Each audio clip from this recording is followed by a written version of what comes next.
The red star was dying. It had been dying for thousands of years, slowly burning out in the cold darkness of space. Around this dying star, a research station floated quietly in its orbit. The station was called Meridian's Edge, and it belonged to a race called the Zlani. Dr. HFY stood in the main observation deck, watching the star through the thick protective glass. His skin was pale blue and smooth, and his large eyes could see things that most other creatures could not. Like all Zlani, he was tall and thin, with long fingers that moved quickly across the control panels. "The atmospheric readings are perfect today," said his assistant, Dr. Kelena. She moved to stand beside him, her own pale hands holding a data tablet. "The star's gas clouds are giving us exactly what we need for our research." HFY nodded slowly. The Zlani were peaceful people who loved to study and learn. They had built this station far from their home world to study how stars died. It was important work, but it was also dangerous work. This part of space was far from any military protection. "Sir," called another voice from across the room. It was Communications Officer Xenos, and his voice sounded worried. "I'm getting strange readings on the long-range sensors." HFY turned quickly. "What kind of readings?" "Ships, sir. Big ones. They just came out of hyperspace near the fourth planet." The doctor felt his stomach drop. Ships this far out usually meant only one thing: pirates. And not just any pirates. If they were big ships, they were probably Cora Syndicate. "How many ships?" HFY asked, trying to keep his voice calm. 5 large cruisers, sir. And maybe 10 smaller vessels." Xenos' hands shook as he worked his controls. "Sir, they're heading straight for us." HFY closed his eyes for a moment. The Korath were the worst kind of pirates. They didn't just steal things, they took people as slaves. They destroyed everything they couldn't take. And they enjoyed hurting others. "Sound the alarm," HFY ordered. "All staff to emergency stations. Activate the defense shields." Red lights began flashing throughout the station. A warning sound echoed through the corridors. The Zlani research staff, scientists, doctors, engineers, all tried to reach safe areas. But they all knew the truth. Their research station had only basic shields and no weapons. It was built for studying, not fighting. "Sir, they're trying to contact us," Xenos reported. "Put them through," HFY said. The main screen flickered to life. A huge, ugly face appeared. The Korath were big creatures with rough, dark skin and small, cruel eyes. This one had scars across his face and metal teeth. "Zlani Research Station," the Korath said in a rough voice. "I am Captain Gexmore of the Korath Warfleet. You will surrender immediately. Lower your shields and prepare to be boarded." "We are a scientific station," HFY replied, trying to sound brave. "We have no military value. Please, just leave us alone." The Korath captain laughed. It was not a pleasant sound. "You have technology. You have educated slaves. You have value. You have 30 seconds to surrender, or we will take your station by force." The screen went dark. "Sir, what do we do?" asked Dr. Kelena. Her voice was full of fear. HFY looked around the control room. 23 Zlani research staff looked back at him. They were scientists, not soldiers. Their security team had 6 guards with stun weapons, devices made to stop riots, not to fight space pirates. "Xenos, send a distress call on all emergency frequencies," HFY ordered. "Wide spectrum broadcast. Tell anyone listening what's happening here." "Yes, sir." The communications officer's fingers flew over his controls. "Sir, no one ever answers distress calls this far out. We're too far from any government space." "I know," HFY said quietly. "But we have to try." Through the observation windows, they could see the Korath fleet getting closer. The enemy ships were huge and dark, covered with weapons. They looked like metal beasts coming to feed. "Distress call sent on all frequencies, sir," Dexry reported, giving our location and situation. "Good." Veshai turned to his assistant. "Kelena, start the emergency data wipe. Destroy all our research files. Don't let them have our work." "Sir, that's years of research." "Do it," he said firmly. "If we survive this, we can start again. If we don't, at least they won't profit from our knowledge." The Korath ships opened fire. Red energy beams hit the station shields. The lights flickered, and the floor shook under their feet. "Shields at 60% and falling," called Chief Engineer Mexstar from his station. Another wave of weapons fire hit them. The shield generators screamed as they tried to absorb the energy. "Shields at 30%. Veshai grabbed the communications panel. "This is Dr. Veshai of Zelani Research Station Meridian's Edge. We are under attack by Korath pirates. Our position is—" He quickly gave their exact location. "We have 23 civilian researchers aboard. We have no military weapons. Anyone receiving this message, please help us." The shields failed with a loud crash of breaking machinery. The next wave of weapons fire hit the station directly. The lights went out for a moment, then came back on dim and red. "They're launching boarding pods," someone shouted. Through the windows, Veshai could see small ships flying toward them like angry insects. The boarding pods were designed to crash through the station's hull and let the pirates inside. "All staff to secured areas," Veshai broadcast over the station speakers. "Lock all doors. Hide if you can." The first boarding pod hit the station with a terrible crash. The second and third followed quickly. Veshai heard the sound of cutting tools as the pirates burned through the hull. "Sir, they've broken through sections C and F," reported Mexstar. "The security team is trying to stop them, but—" An explosion echoed through the station. Then screaming. "Security team is down," Mexstar said quietly. "The pirates are moving through the station." Veshai looked at his remaining staff. Their large eyes were wide with terror. These were people who had devoted their lives to learning and discovery. Now they would probably become slaves or worse. "Dexry, keep broadcasting our situation," Veshai ordered. "Even if no one can help, maybe someone will remember what happened here." Another explosion, closer this time. The sound of heavy boots in the corridors. Rough voices shouting in the Korath language. Dr. Kelena took Veshai's hand. "Sir, it has been an honor to work with you." "The honor was mine," he replied. The door to their control room shook as something heavy hit it from outside. Then the sound of cutting tools. The pirates were burning through their last barrier. "This is Dr. Veshai," he said into the communications panel one last time. "The Korath aboard our station. They are breaking into our control room now. If anyone receives this message, please remember us. Please remember that we tried to learn, to understand the universe. We meant no harm to anyone." The door burst open in a shower of sparks and smoke. Large, dark shapes pushed through. The Korath pirates had arrived. Captain Sarah Chun sat in the command chair of the UES Phantom's Edge, watching the readings on her tactical display. The human stealth frigate moved silently through space, its advanced camouflage systems making it nearly invisible. "Captain, call Communications Officer Martinez from his station. I'm picking up something on the emergency frequencies. It's a distress call." Chun turned toward him. "From where?" "Unknown species, Captain. The computer is running translation protocols now." Martinez worked quickly at his controls.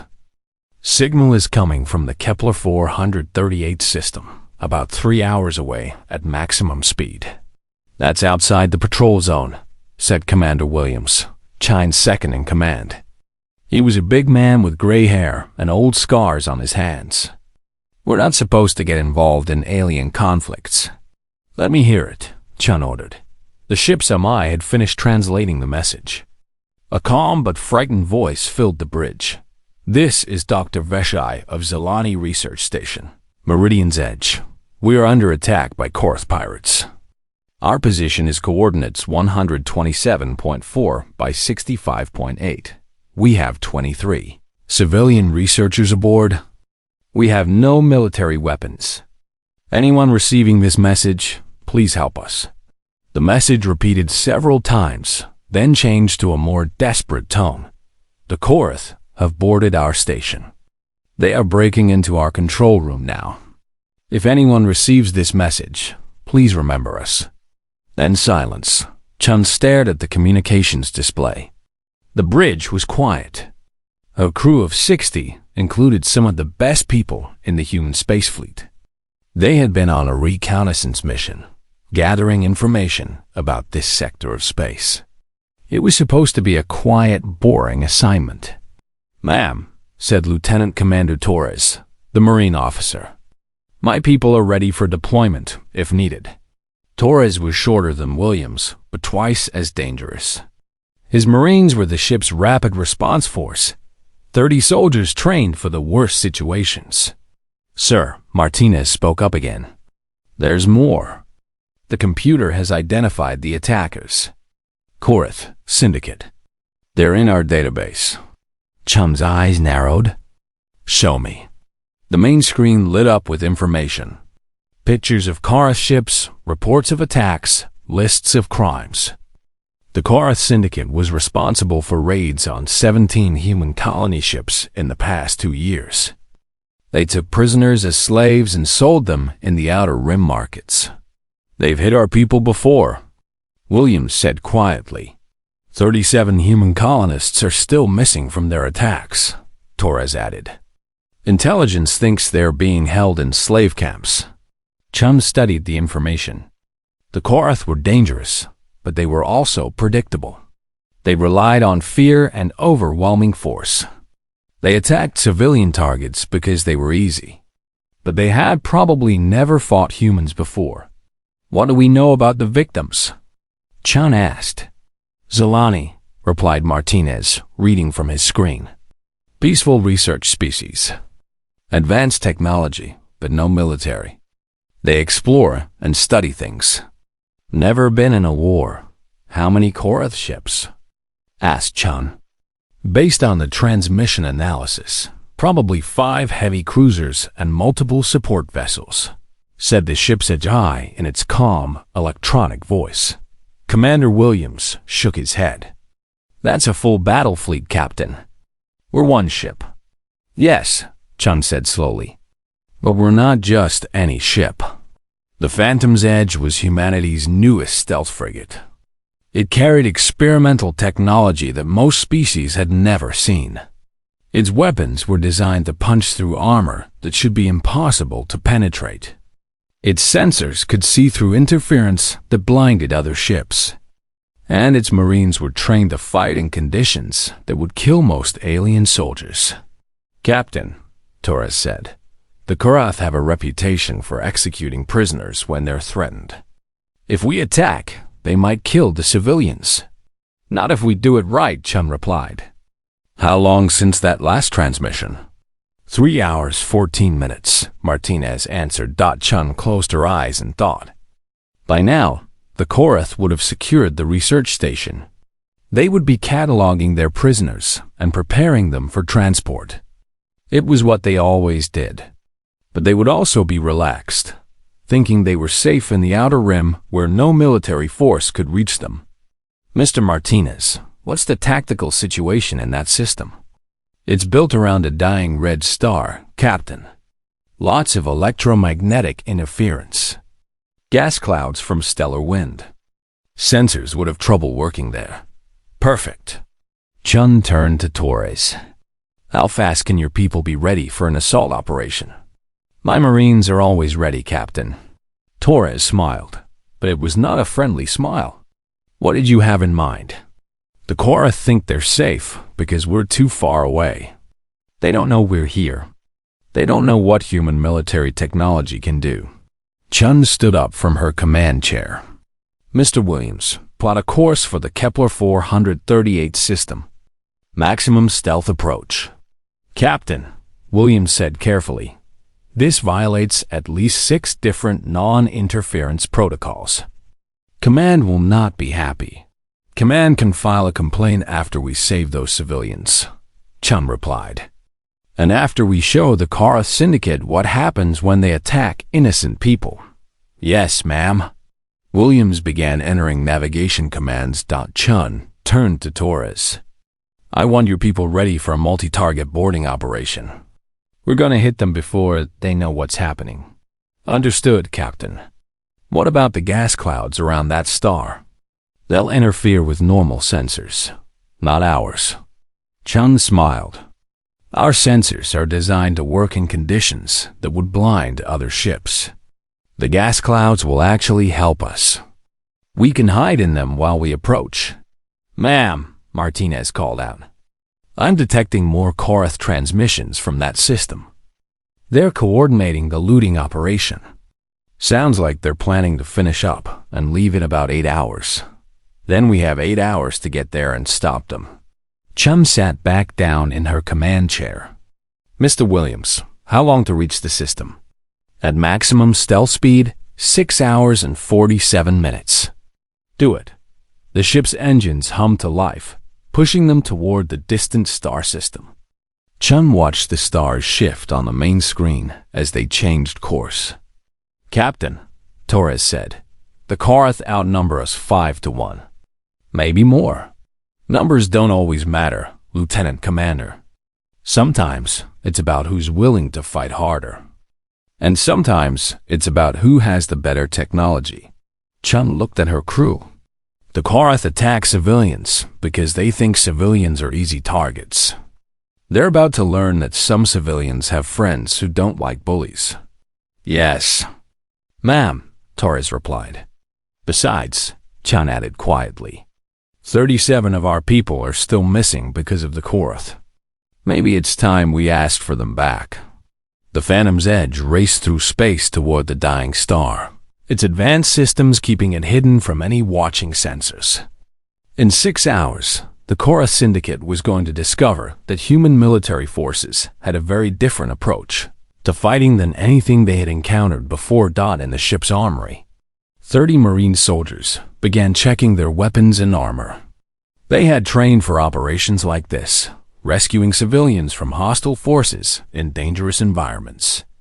But this would be the first time they fought aliens who had attacked human colonists. They were looking forward to it. The dying star filled the view screen with angry red light. Around it, clouds of gas and particles drifted in space like crimson fog. The UE's Phantom's Edge moved carefully through this cosmic mist, its sensors working to map the area ahead.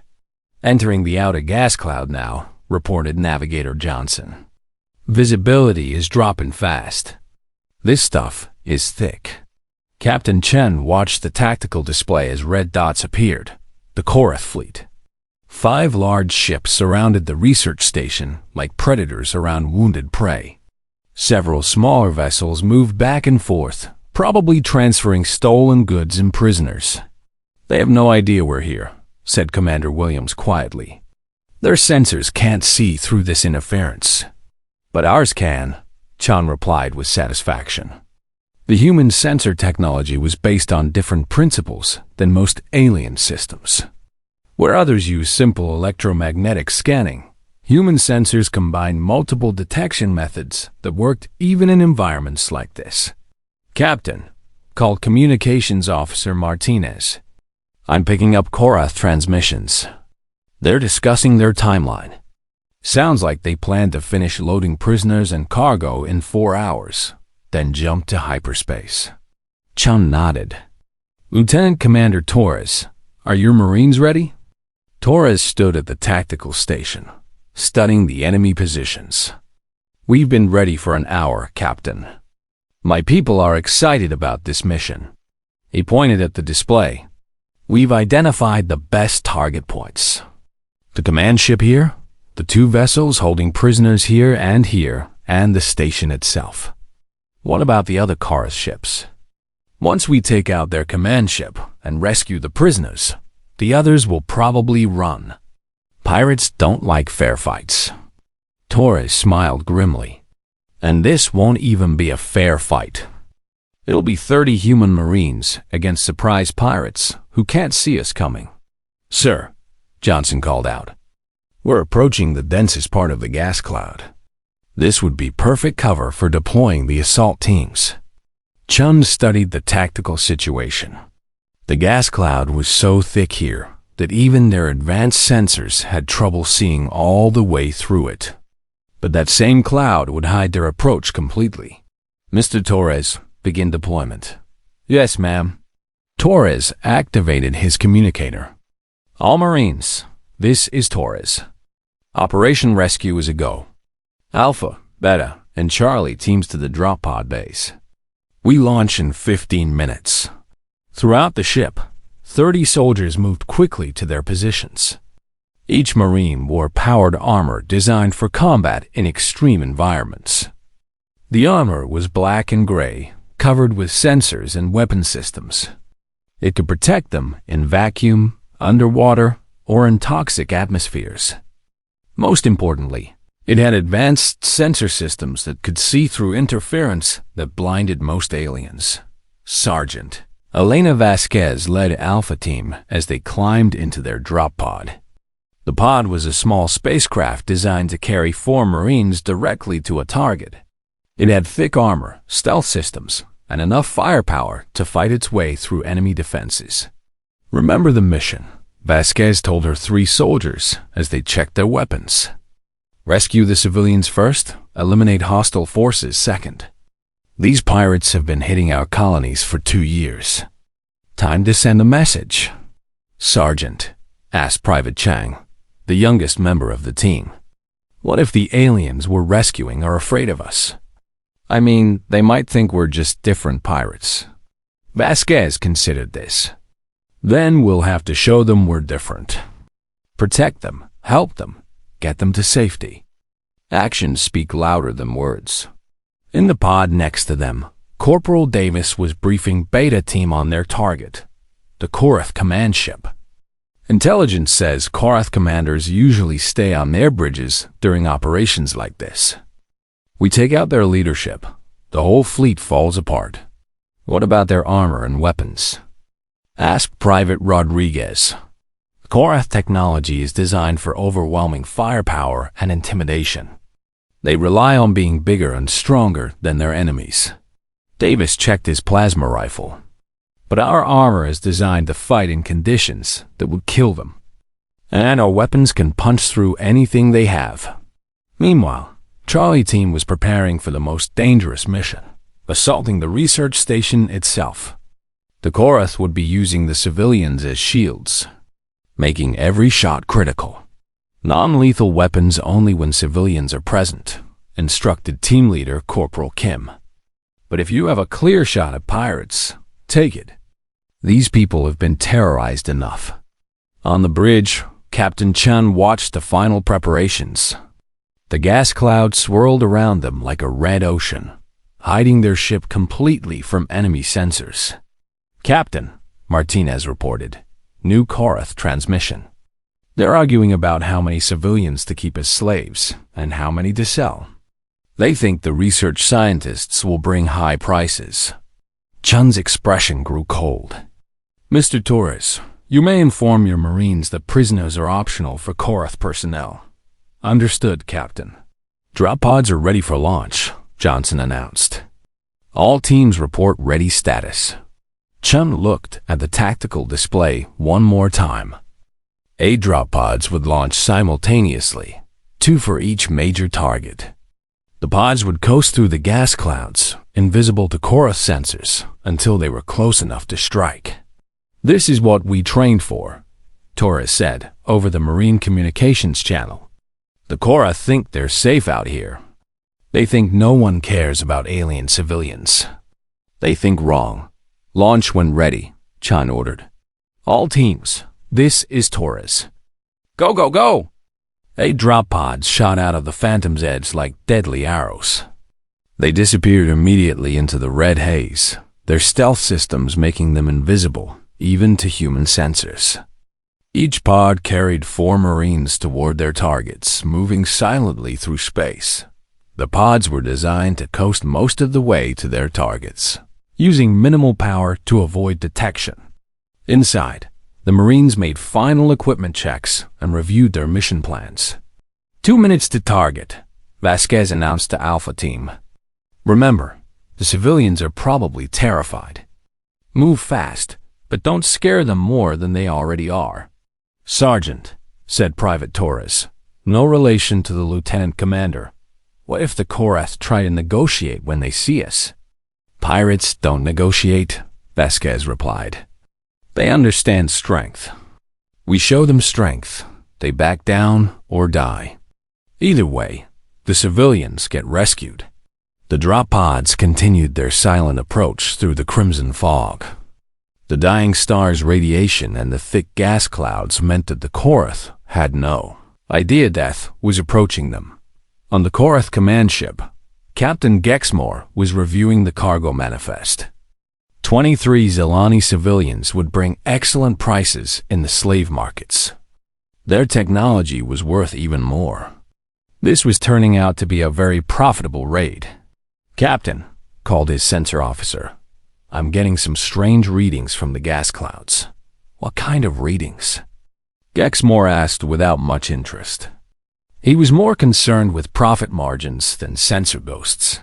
I'm not sure, sir. The interference is too thick to get clear data. Probably just radiation from the star. Ignore it, Gexmore ordered. Focus on loading the cargo. I want to be out of this system in 3 hours. Neither he nor his crew had any idea that human Marines were now less than 60 seconds from reaching their targets. The Korath had made their reputation by attacking the weak and defenseless. They had never fought soldiers who were trained specifically to fight in impossible conditions. They were about to discover the difference between raiding civilians and fighting human Marines.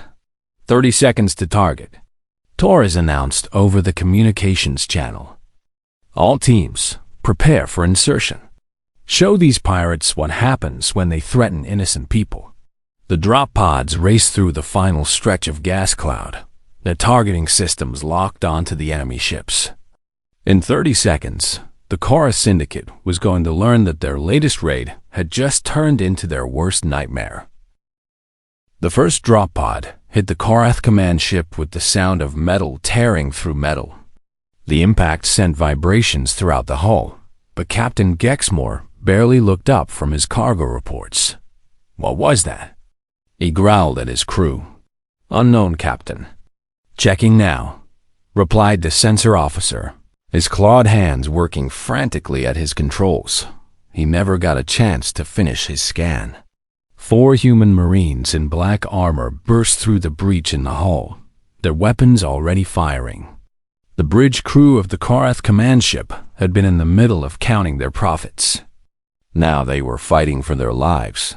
Lieutenant Commander Torres led the assault personally, his plasma rifle cutting through Korath battle armor like it was paper. The pirates were tough and mean, but they had never faced human military technology designed for close-quarters combat in space. Bridge secured, Torres reported over his communicator. Enemy command staff eliminated. At the same time, Sergeant Vasquez and Alpha Team were breaching the hull of the first prisoner transport. The Korath guards inside were caught completely by surprise. They had been discussing which of the Zelani prisoners would bring the highest prices when their ship suddenly shook from an impact. What's happening? Shouted the guard captain, a massive Korath with cybernetic implants covering half his face. His question was answered when a section of the wall exploded inward, and 4 figures in advanced armor stepped through the smoke. The human Marines moved with deadly precision, their weapons targeting any Korath who held a weapon. Drop your weapons and step away from the prisoners, Vasquez ordered in translated Korath. The guard captain laughed and raised his energy rifle. You think 4 soldiers can take my entire ship? He never finished the sentence. Vasquez's plasma bolt hit him center mass, and his armor simply vanished in a flash of superheated gas. The other guards looked at their captain's remains, then at the human soldiers whose weapons were already targeting them. They dropped their weapons. "Smart choice," Vasquez said. She switched to her suit's translator for Zelani. "You are safe now. We are here to rescue you." The Zelani prisoners huddled in their cages, terrified. Dr. Kelena, who had survived the initial attack on the research station, stared at the human soldiers in amazement. Who are you?" she whispered. "United Earth Marines," Vasquez replied, "already working to unlock the prison cages. We received your distress call." Beta Team was simultaneously hitting the second prisoner transport. Corporal Davis and his soldiers moved through the ship like ghosts, their advanced sensors allowing them to see through the smoke and darkness that the Korath were using for cover. "Contact left," called Private Rodriguez as he spotted two Korath guards trying to reach their prisoners. His rifle fired twice, and both guards fell. "Prisoners located," Davis reported. 17 Zelani civilians, all alive. Beginning extraction. But it was Charlie Team that faced the most dangerous situation. They had landed directly on the research station, where the Korath had taken defensive positions among the captured. Scientists, Corporal Kim and her 3 Marines moved carefully through the damaged corridors of Meridian's edge. Station's life support was failing, and toxic gas from damaged systems made the air dangerous to breathe. For the Korath, this meant they had to wear breathing masks that limited their vision. For the human Marines, whose armor had complete environmental protection, it was just another day at the office. "Movement ahead," whispered Private Chang. His suit's sensors could detect body heat through the toxic fog. 3 Korath, using Zelani civilians as shields. Kim studied the tactical display on her visor. The enemy soldiers were holding Dr. Veshai and 2 other researchers, using them as human shields while they tried to reach an escape pod. "I have shots on 2 of them," reported Private Torres from his position. "Negative. Too risky with civilians in the line of fire." Kim thought quickly. "Chow, you and Williams circle left. Torres, you're with me. We go right. When I give the signal, we all move at once." The Marines split up, moving silently through the damaged station. Their armor's stealth systems made them nearly invisible, and their boots made no sound on the metal floors. "This is Kim," she whispered into her communicator. "All positions ready?" "Ready," came 3 quiet replies. "Execute." 4 Marines moved simultaneously from different directions. The Korath guards, already nervous about the reports of their ships being attacked, suddenly found themselves surrounded by soldiers who seemed to appear from nowhere. "Surrender now, and you will live," Kim announced in Korath.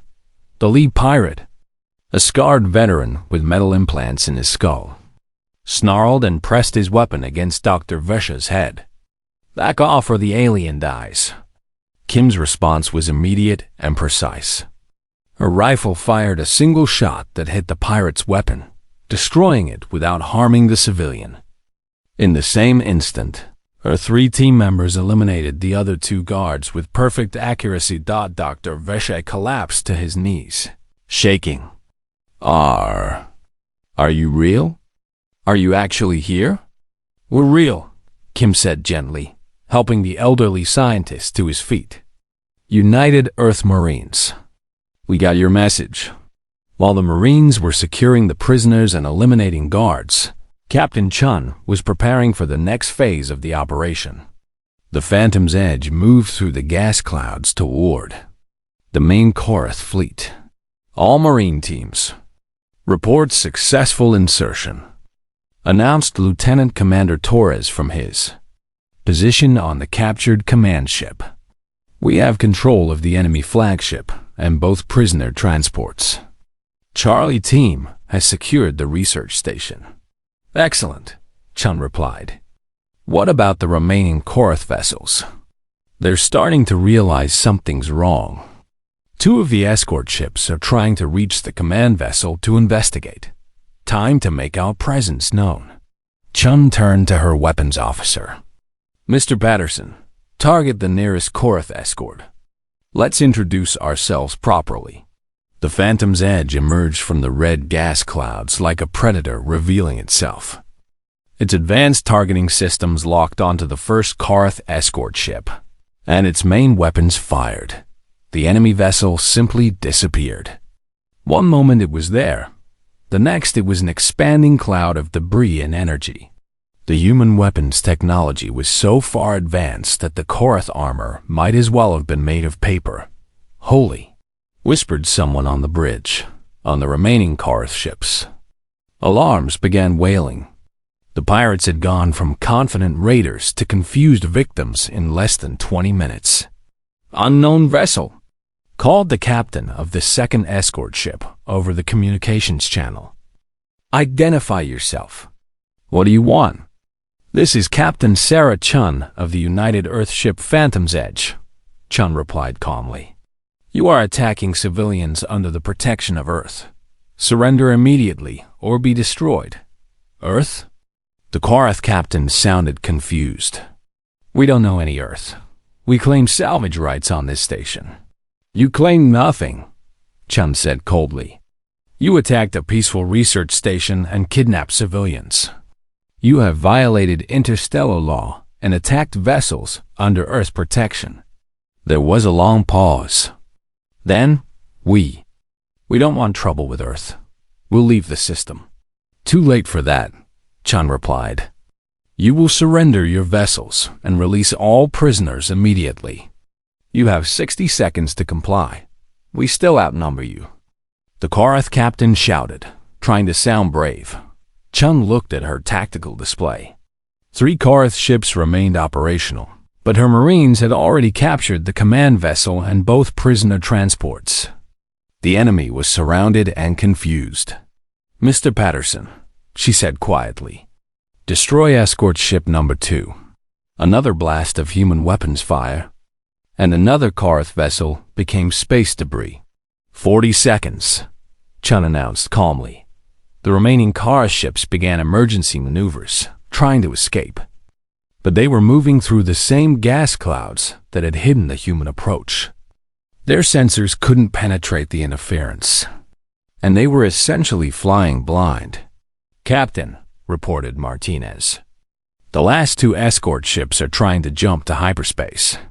Stop them, Chun ordered. Patterson's fingers danced over his controls, and the ship's weapons reached out through the cosmic fog to touch the fleeing pirates. Both ships exploded before they could escape.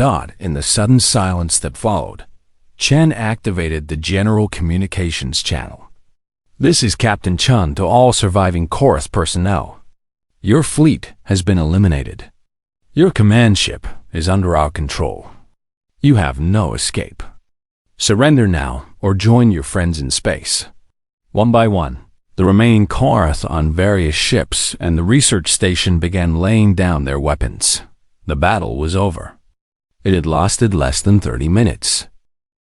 Dr. Veshai sat in the medical bay of the research station, watching as human marines worked to repair the damaged life support systems. His hands still shook when he thought about how close they had all come to death or slavery. The atmospheric processors are working again, reported Corporal Kim as she finished connecting new power cables. You should have full life support in about 20 minutes. Thank you, Vesha said quietly. He looked at the human soldier's armor, so different from anything he had ever seen. I still cannot believe you came. No one ever responds to distress calls this far from civilization. Kim removed her helmet, revealing a young woman's face with kind but tired eyes. We're not like most people, I guess. When someone asks for help, we try to help. But why? You don't know us. We're not your allies. Your people could have been killed coming here. Kim considered this as she packed her tools. My grandfather used to tell me that the measure of a person isn't what they do when someone's watching, or when they'll get something in return. It's what they do when no one will ever know, when there's no reward except knowing you did the right thing. Across the station, Sergeant Vasquez was helping Dr. Kelena examine the rescued Zilani. All 23 civilians had survived, though several needed medical treatment. "Your technology," Dr. Kelena observed as she watched Vasquez's medical scanner work. "It's so different from ours. More compact, I think. Efficient. We've had to learn to make things that work in bad situations," Vasquez explained. "When you're fighting in space or in toxic environments, your equipment has to be reliable." "Fighting," Dr. Kelena repeated softly. "Your entire species seems designed for combat. It's frightening." Vasquez looked up from the medical scanner. "I can understand why you'd think that. But we don't fight because we like it. We fight because sometimes bad people hurt good people, and someone has to stop them. The Korath are very powerful. They have attacked many worlds. No one has ever defeated them so completely. The Korath are bullies," Vasquez said firmly. "They pick on people who can't fight back. But when they meet someone who can fight back, they fall apart pretty quickly." On the bridge of the captured Korath command ship, Lieutenant Commander Torres was reviewing the enemy's computer files. What he found made him angry. "Captain Chun," he called over the communications channel. "You need to see this. I'm sending data to your ship now." On the Phantom's edge, Chun studied the information that appeared on her screens. Files full of raid reports, slave market prices, and most importantly, the locations of other Korath bases. "How many human colonists are they holding?" she asked. "At least 57 from recent raids," Torres replied. "But there are probably more in their main base. And Captain, they have plans for more attacks. 3 human colonies are on their target list." Chun's expression grew cold. "Send all that data to Fleet Command. The Korath Syndicate just became a priority target." "Yes, ma'am." "What about the prisoners we captured here?" Chun thought about this. They had captured about 30 Korath pirates alive. Under normal military law, they would be processed as prisoners of war. But these were criminals who had attacked civilians. "We'll turn them over to Zilani authorities," she decided. "Let their victims decide what justice looks like." Several hours later, the emergency repairs were complete. The research station was safe, the Zilani civilians were free, and the Korath fleet was either destroyed or captured. Captain Chun stood in the station's main conference room, meeting with Dr. Veshai. "Your ship saved our lives," the elderly scientist said. "All of our lives. How can we possibly repay you?" "You don't need to repay us," Chun replied. "But if you want to help, you could share information about Korath operations in this sector. We're going to make sure they don't attack anyone else." Veshai nodded enthusiastically.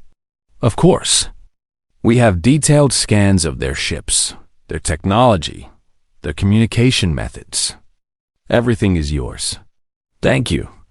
And Doctor," Chun paused, "I know humans probably seem frightening to you. We're good at violence. But I want you to understand something. We're not violent because we enjoy it. We're good at violence because sometimes it's necessary to protect people who can't protect themselves." "I'm beginning to understand that," Veshai said slowly. "When your Marines first appeared, I was terrified.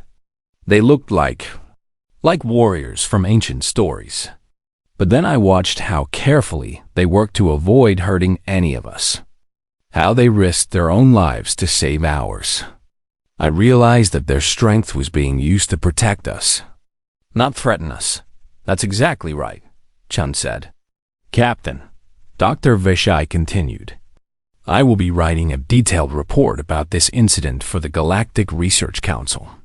Many species in our region believe that humans are dangerous primitives who should be avoided. After today, I think that opinion will change." "What will you tell them?"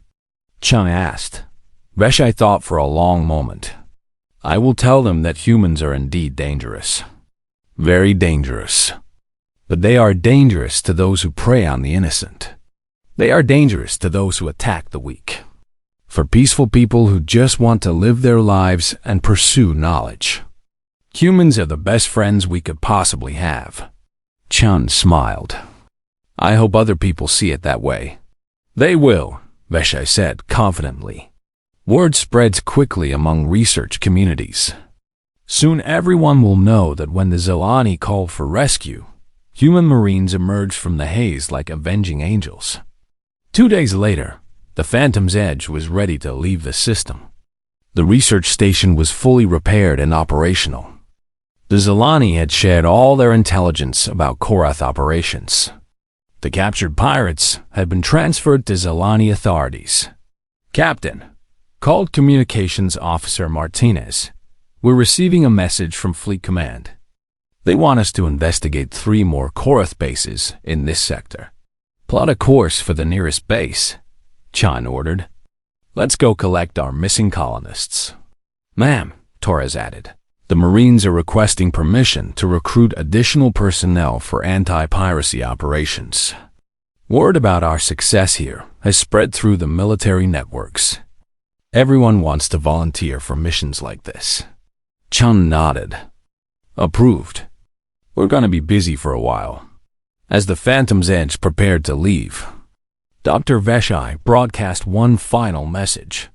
To any vessel receiving this transmission, know that the human ship UE's Phantom's Edge saved 23 innocent lives today. They asked for nothing in return. They risked everything to help people they had never met. If you encounter human military forces, remember this. They are not conquerors or invaders. They are protectors of the innocent and enemies of those who prey on the weak. The message was picked up by dozens of ships across the sector. Within hours, it was being transmitted across the galaxy. The story spread from research station to trading post, from military command to civilian colony. The galaxy was learning something new about humanity. Yes, humans were dangerous. Yes, they were excellent warriors.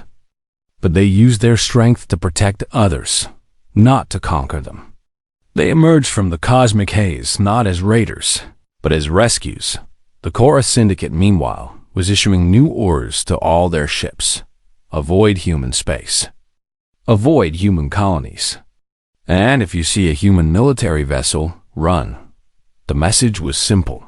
Humans didn't start fights, but they finished them. As the Phantom's Edge disappeared into hyperspace. Heading for the next Korath base, Captain Chun made a note in her log. Mission successful. Civilians rescued, pirates eliminated, intelligence gathered. Ready for next assignment. She didn't mention in the official log that this mission had probably changed how the galaxy viewed humanity. That wasn't her job to worry about. Her job was simpler. When innocent people called for help, human marines would emerge from the haze. Always, somewhere in the darkness between stars. 57 human colonists held in Korath slave camps were about to discover that their people had not forgotten them. Help was coming, carried by soldiers who believed that no one should suffer alone. No cry for help should go unanswered. The haze was clearing, and humanity was stepping into the light.